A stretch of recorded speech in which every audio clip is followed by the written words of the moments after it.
মার্কিন যুক্তরাষ্ট্রের কঠোর অভিবাসী নীতির মুখে নাস্তানাবুদ হল ভারত। ভারতের অবৈধ অভিবাসীদের সামরিক বিমানে হাতকড়া ও শিকলে পা বেঁধে ফেরত পাঠিয়েছে যুক্তরাষ্ট্র, জানিয়ে তোলপাড় হয়েছে দেশটির সংসদে। বিস্তারিত ইমতিয়াজ আলমের রিপোর্টে।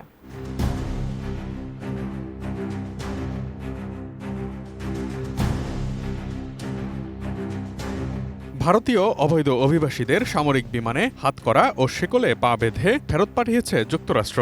ভারতের সংসদে বিরোধীরা বিষয়টি নিয়ে প্রবল সমালোচনাও করেছে। বিরোধীদের বক্তব্য, যুক্তরাষ্ট্র ভারতীয়দের প্রতি অমানবিক ব্যবহার করেছে, তাদের অপমান করেছে।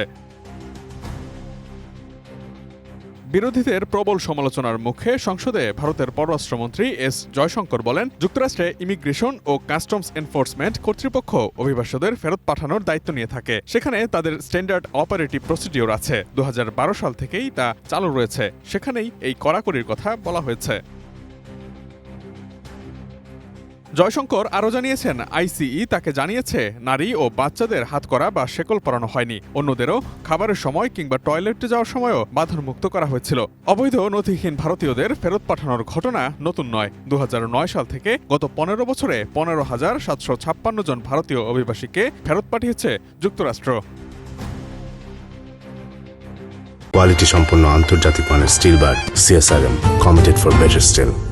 বিষয়টি নিয়ে তীব্র সমালোচনা ও তার প্রতিক্রিয়া জানিয়েছেন কংগ্রেস সাংসদ শশী থারুর। তার মতে, বেআইনিভাবে যুক্তরাষ্ট্রে ঢুকলে তাদের ডিপোর্ট করার অধিকার যুক্তরাষ্ট্রের আছে, কিন্তু যেভাবে তারা ডিপোর্ট করেছে তা মেনে নেওয়া যায় না। সামরিক বিমানে হাতকড়া, পায়ে শেকল বেঁধে ভারতীয়দের ফেরত পাঠানো ভারতীয়দের প্রতি অপমান বলে মনে করছেন তিনি। তৃণমূল সাংসদ সাকেত গোখলে বলছেন, ভারত বিশ্বের 5ম সবচেয়ে বড় অর্থনীতির দেশ। কলম্বিয়ার মতো ছোট একটি দেশ পর্যন্ত অভিবাসী ভর্তি সামরিক বিমান তাদের দেশে নামতে দেয়নি। সেখানে তারা মর্যাদার সঙ্গে অভিবাসী দেশে ফেরাচ্ছে, আর এক্ষেত্রে ভারতের সরকার ব্যর্থ হয়েছে।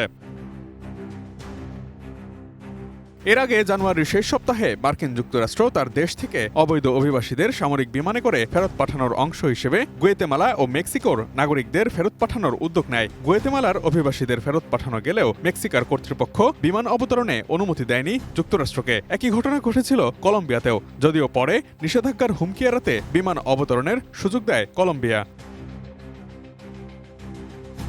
এদিকে ইসরায়েলের প্রধানমন্ত্রী নেতানিয়াহুর উপর গ্রেফতারি পরোয়ানা জারি করার জন্য আন্তর্জাতিক আদালতের বিরুদ্ধেই নিষেধাজ্ঞা জারি করেছেন Donald Trump. International criminal court বা ICC গত বছর বেনিয়ামিন নেতানিয়াহুর বিরুদ্ধে গ্রেফতারি পরোয়ানা জারি করে। বৃহস্পতিবার ডোনাল্ড ট্রাম্প ICCর বিরুদ্ধে নিষেধাজ্ঞা জারির প্রশাসনিক নির্দেশে সই করেন।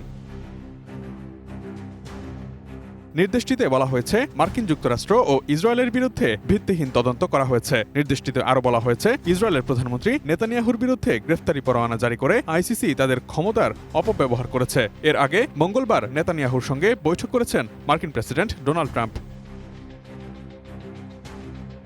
Imtiaz Alam, desk report, ATN news.